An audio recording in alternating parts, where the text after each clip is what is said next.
comes to temperature, Canada is a country of extremes. During the summer, it can reach plus 30, and in the winter, minus 30.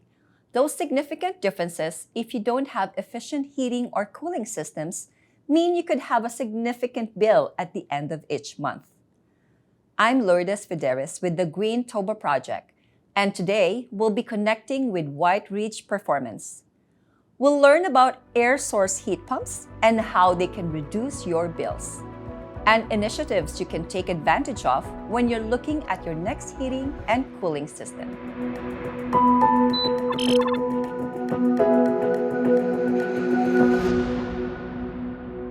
Okay, so now we have Mr. Taylor Adolphe, Operations Manager of Whyte Ridge.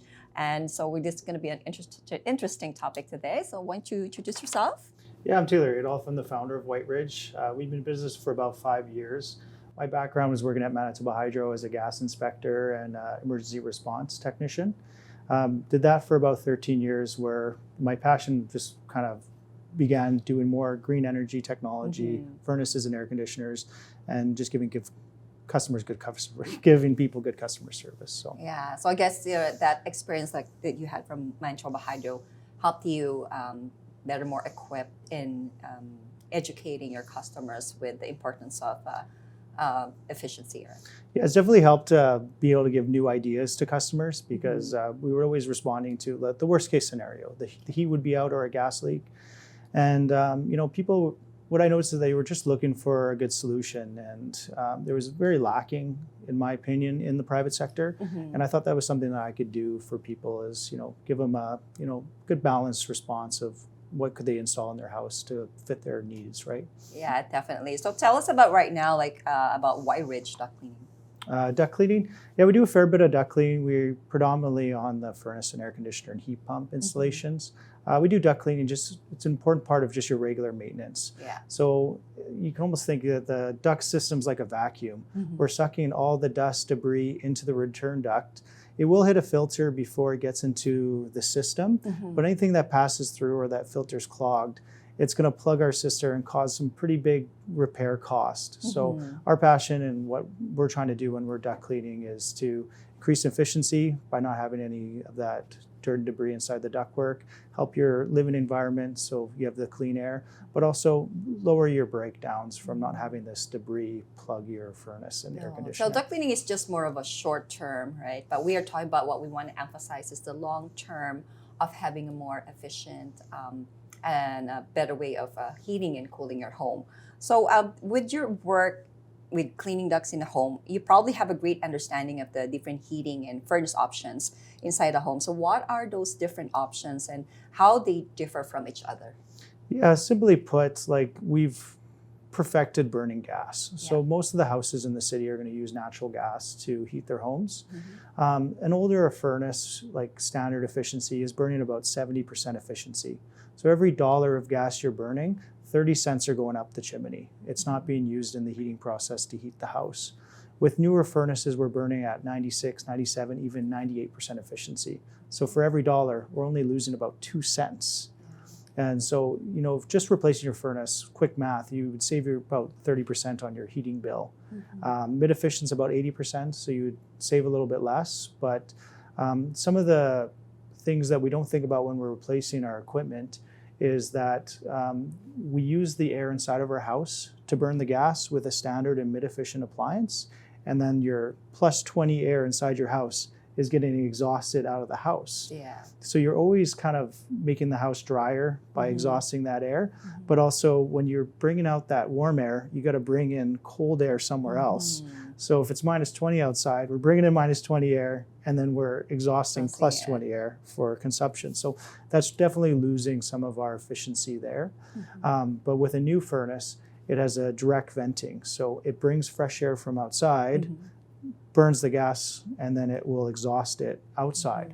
So we're no longer kind of losing heat from our house from the combustion process, which is good. We did mention a while ago about bringing that, a part of your home is warmer than the other part of your home, so that balance, that's that part of that technology. That's more to do with fans. the equipment's gotten so much better. Like, you know, you didn't even really want to run your fan all the time because there was a huge energy cost to running your fan. Yeah. Like fan technology's got so much better that we can pretty much always have the fan going, moving the air around the house so there's less cold spots. And they're a lot stronger too, so it can actually like properly move the air back to the furnace. Even, you know, 100-year-old house, they may have had like 4 or 5 furnaces there. So the duct design might be original to the house, which was very lacking to kind of move the air around to have a good, comfortable environment. New furnaces kind of help that in a way because they measure, it's called static pressure. So if there's restrictions in the ductwork, the furnace will actually recognize that and push more air accordingly. So we can kind of, you know, maybe Band-Aid, kind of relieve some of the issues we have with duct design and moving the air around with a new furnace as well. How can a different furnace or heating option change your monthly bill? I think this is what we always wanted to know because we're always trying to save. And when you look at the short term and long term, I know it's costly for a regular furnace, but like for a long term, and what are the available options in terms of savings? Yeah, like for a gas furnace, just replacing the furnace, we're going to burn the fuel more like better. So we're going to have a higher efficiency there. But for an electric furnace, it's already 100% efficient. So like we can't get any more efficiency out of electric furnace, but some of the equipment we have is a heat pump. So how a heat pump works is basically your air conditioner. An air conditioner, when that coil gets cold, it absorbs the heat inside of the house and then brings it outside where it's expelled and rejected outside. So you're absorbing the heat and then exhausting it outside, and that's what you're cooling your house with. Well, with a heat pump, if we get the coil cold outside, it can absorb the heat and then exhaust it inside of the house. So we'll actually get like 300% efficiency, 350% efficiency by using a heat pump versus an electric furnace. So it's pretty common that someone with electric furnace has a $200, $300 heating bill during the winter. You could lower that about 50% with a heat pump. And that would be like an air source heat pump. So you would just have an air conditioner outside, and the newer ones are like bracketed to the wall and horizontal. And that'll actually, absorb the heat so much better than using resistive heat like an electric furnace. So if you have a $200 bill, 4 months of the year, if you're halving it, it's $100 a month in saving. That's $400 a year. 10 years, you're saving $4,000. And that's with our rates right now. Like our rates are fairly low, like second lowest in North America for electricity. So if we do have rate increases over time, like having a heat pump in your house is going to become more and more cost savings. So that's probably the biggest consideration that we have to think in mind because, aside from the environment, then you get this savings. I think this is what always the emphasis that we don't really realize is how much money we save like over time, like on the long term. So for newcomers, like I know a lot of newcomers who have no idea the technology here, because especially for the tropical country, like we don't have heater, we don't have we have air conditioning, but it's a different type. So what should they be thinking about when looking at duct products or furnaces?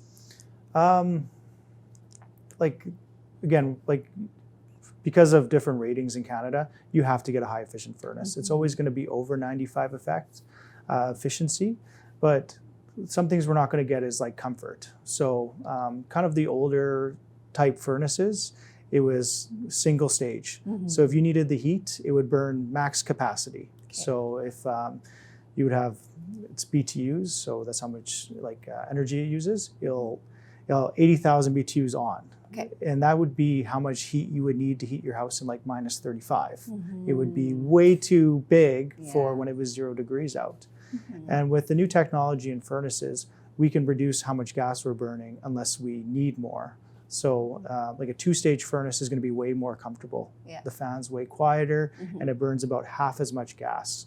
So 80,000 BTU furnace would be burning 50,000, like a little bit more than half as much gas for most of the season. Yeah. But then we get like a minus 20 day, then we need a lot more heat. Yes. Then the furnace is going to run harder, the fan's going to go faster, and it's going to burn more gas. So you have a much more even heat around your house. You're not going to have those hot spots because you know the furnace is on really hot. It's cold over here, and it's very uncomfortable. Yeah. And you know, like when we're doing a new product, we can go to, instead of doing the single stage, which is cheaper, we spend very little more to go to 2-stage. If you want to go maximum comfort, there's something called modulating. Yeah. And the furnace will only burn just enough gas to keep that thermostat exactly where you have it set. And that's your max efficiency, because you're only burning as much gas as to keep your house environment like perfect. Yeah. Those systems are jumping up quite a bit in cost because now we need, you know, maybe new thermostats and stuff, like more advanced equipment. But I think at the very least, I think the single stage is just, it's not desirable anymore. For, you know, talking like $300 to $500 more, we can go to a 2-stage, and you would really notice the difference for comfort. So for basically for a basic home or for a basic new home buyer, they just need the regular furnace and the cooling system, because I know there are also some other technology out there that cleans your air, and but now that's a separate, but now it can be all in one. Not an all-in-one, like it would be like an external product as well. We refer to it as like an HRV or ERV. And HRV is a heat recovery ventilator. So what's happened, it's building code now that you have to have an HRV, because as we're insulating our houses more and more, we're reducing our heat loss. So for the gas we're burning or electricity that we're consuming, it's just expelling outside. We want to keep it inside the house. But if we make it very airtight, our indoor air quality, there's the stale air has nowhere to go out, right? So as we're insulating, the houses become almost like a cave. They're very moist, there's mold, and there's impurities and stuff in the air, even like things we think about like radon. It's naturally forming underneath the ground, and it's the second leading cause of lung cancer. So we have these these things in our houses, and if that air is not changing, we're not getting the stale air and those impurities and stuff out of the air. So this is bigger when you buy a new home and you're going to make it your long-term home. You're going to insulate it, you know, change the windows and make it airtight.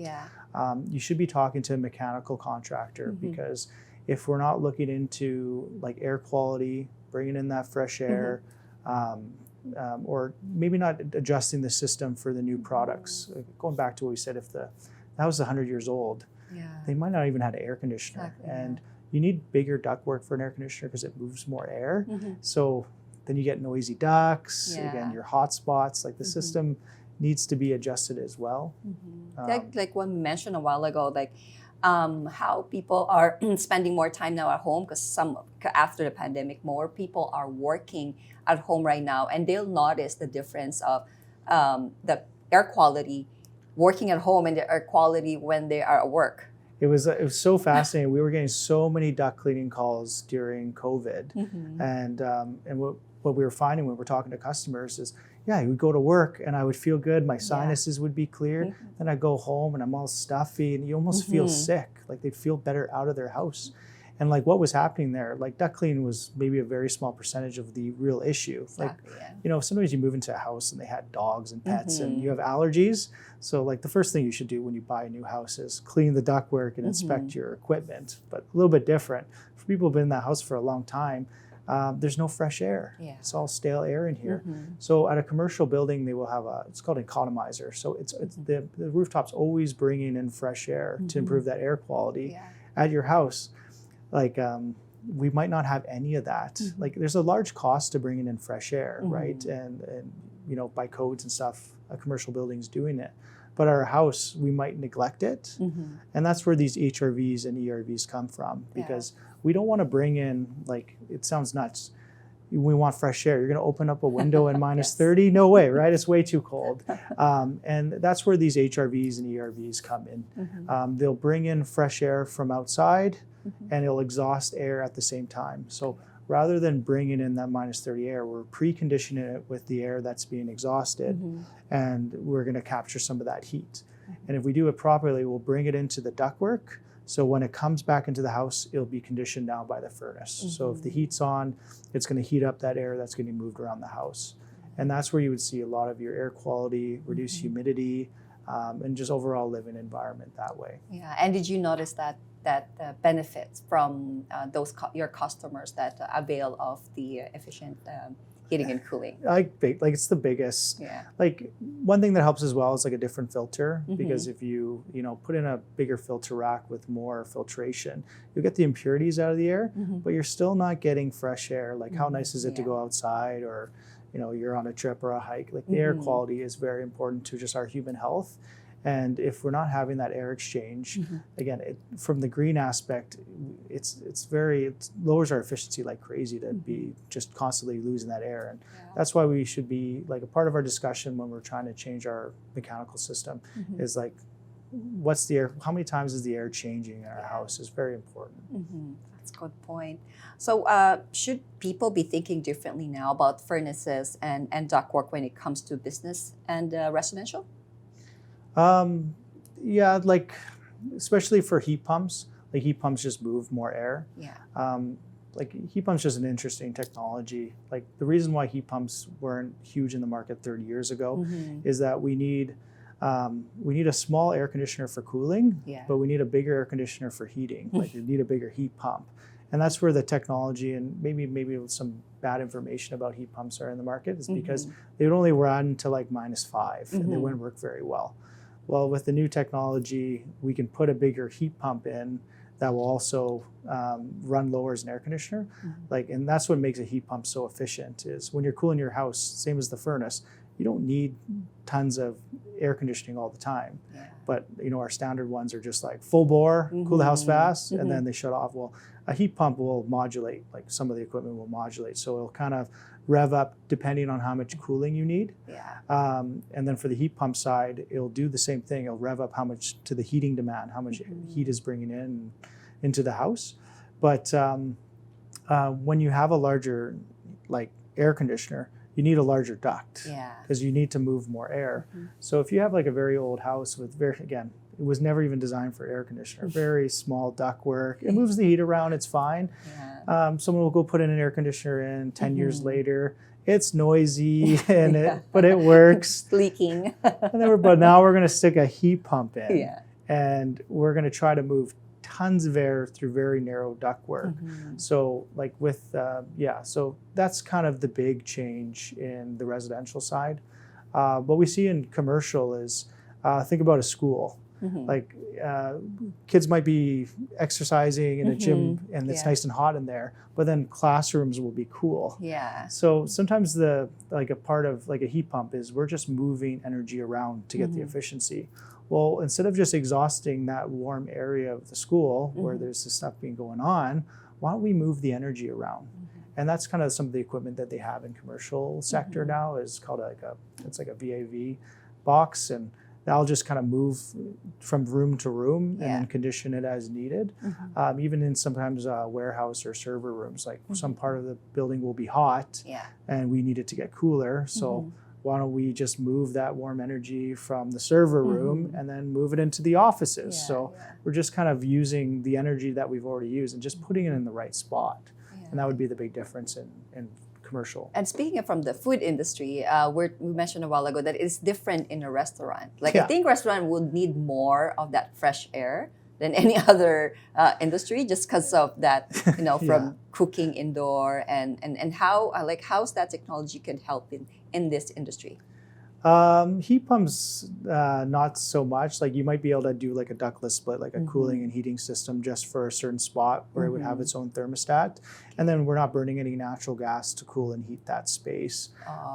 Restaurants are a little bit different. Like we need tons of fresh air to cook the food. And like the last thing you want when you're at a restaurant is to smell what they're cooking back there, right? Like you're in the lobby to just enjoy your space, have good air quality, a good environment. So kind of a commercial systems design that it's new fresh air is coming into the lounge, into the restaurant, and then going into the kitchen on like a slight negative, just so you're not smelling the food and it's being exhausted that way. Yeah, I didn't know that's available. That's good to know. So, what would be, you think, a change in mentality when we are deciding, if we are changing, if we want to change our heating and cooling system? Yeah, like just a new part of the discussion is what we're doing for the environment. Like we're, as a culture, we're trying to decarbonize. We're trying to reduce how much energy and also natural gas and fuels that we're burning, right? And that's where in the HVAC industry, heat pumps are right now the solution. Before, you like to run to -30, you would need it in the ground. It would be extremely expensive. Yeah. Now we can basically change our air conditioner and install a coil, and now we can absorb that heat. So you can heat your house to about -10 at the same price as natural gas with your air conditioner, basically your heat pump. And when we're like, some people push back, like that's not enough. Well, that's massive. If we can go through, like this year, our customers maybe ran their gas furnace 3 weeks out of the year. So they burned, it was a mild year this year, of course. So when it gets to the colder times, but if we're moving it down to maybe a month or 2 months out of the year, we're burning natural gas, like as a necessity, we're gonna need to burn this fuel.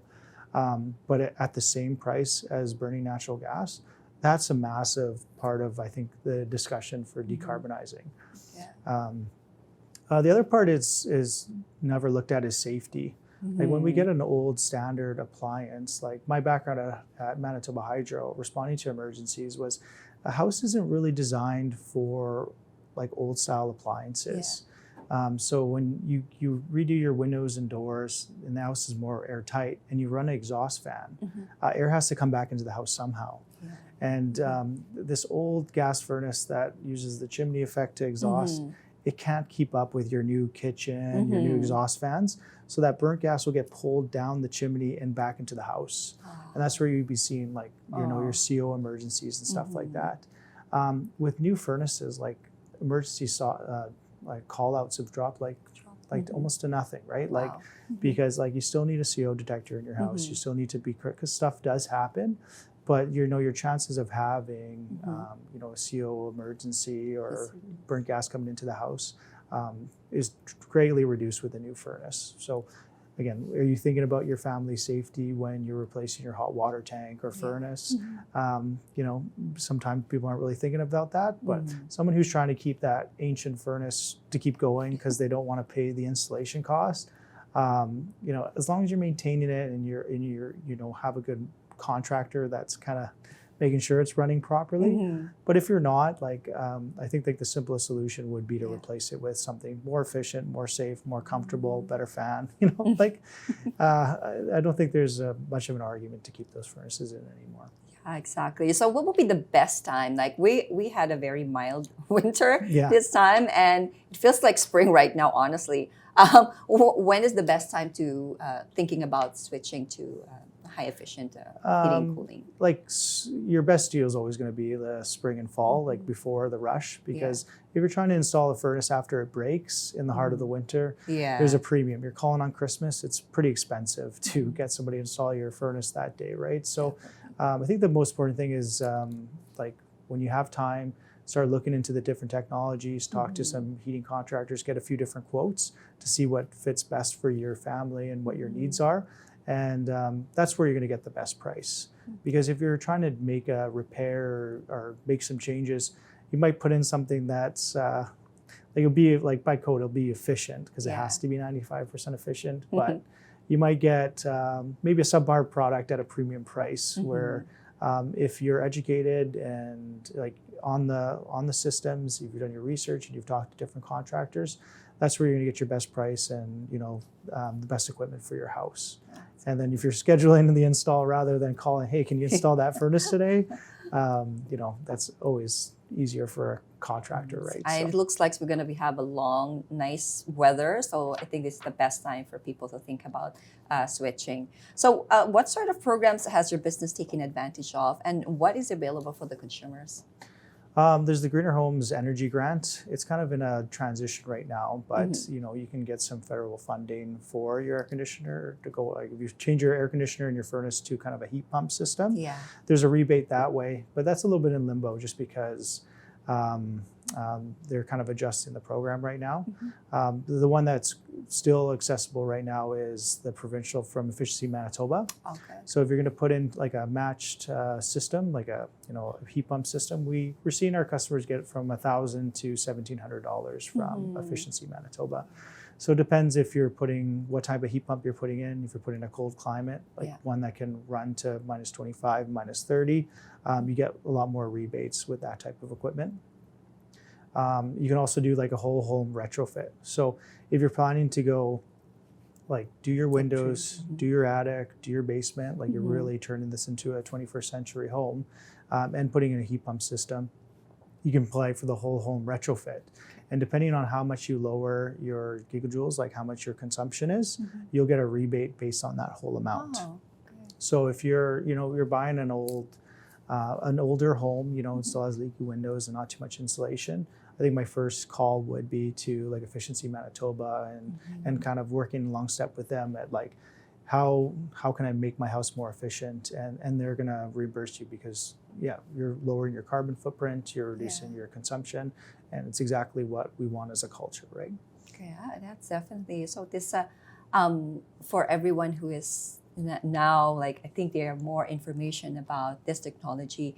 Is this like available? Like, do you offer some financing, or what are how they can connect with you and see if this is an option that they want to go? Yeah, give us a call. Again, like the first thing is to see what you have there. And again, I think the first part of the conversation is really what are your goals?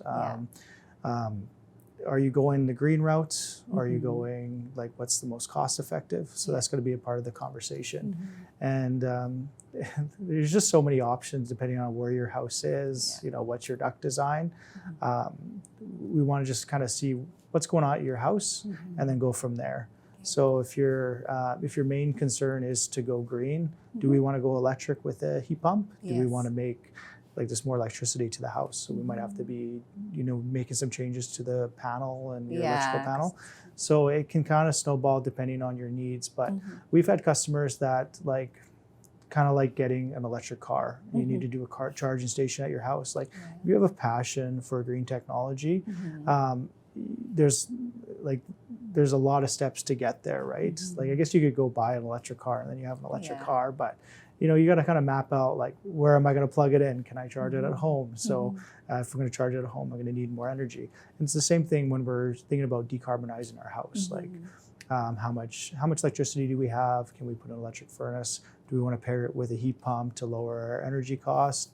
Or are we somewhere in the middle? We still want a natural gas furnace because it's tried and true. It always works. It's too high tech.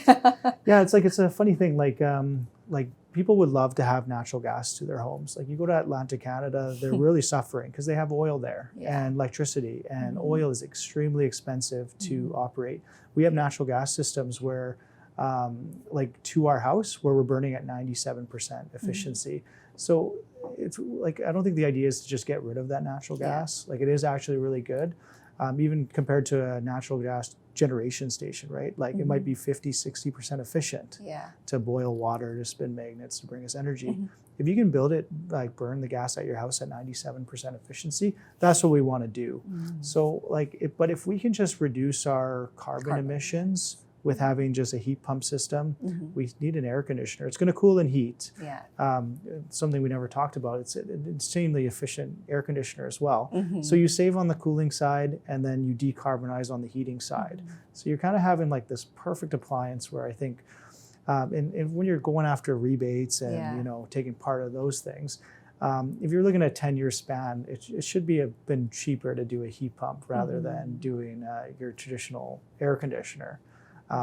But so these are just some things that we would discuss in like kind of in a meeting or a greet. Yeah, so they just contact you and just open that discussion because there are a lot of different consideration and several options, not only for the equipment, but also the payment options and the rebates that you can get out there. Thank you so much for coming today and giving us this all information. And in case they want to contact you, just feel free to contact Whyte Ridge and get hold of Taylor. Our website's whiteridgehvac.ca. and our phone number is 204-272-0974. So, Okay, thank you so much. Taylor. Yeah.